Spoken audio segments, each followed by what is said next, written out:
4 policiers ont été blessés le 31 janvier dans le cadre d'une intervention où ils étaient chargés de ramener un fugueur au domicile familial.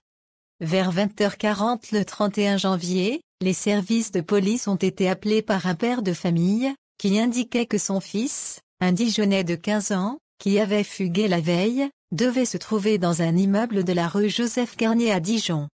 Sur place, un équipage de la BAC et un autre de la brigade spéciale de terrain auraient été pris à partie par des amis du fugueur qui cherchaient à s'interposer à sa prise en charge.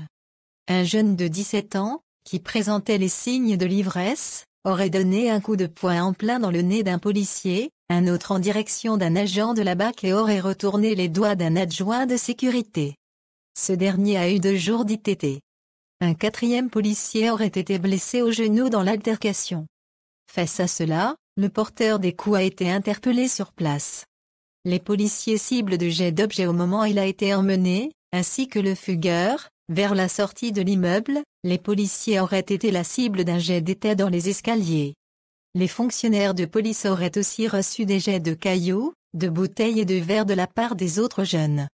En raison de son état d'ivresse, l'auteur des coups a été placé en garde à vue différée. Le fugueur, aussi ivre, qui avait insulté 2 policiers, a lui été placé en garde à vue.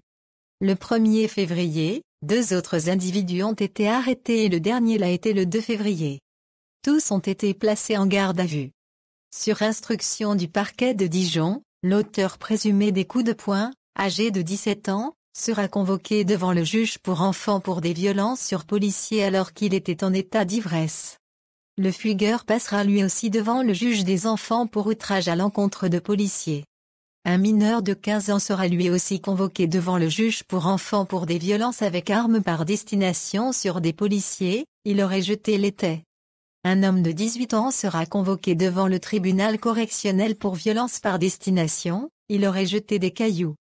Enfin, un Dijonnais de 21 ans a été mis hors de cause.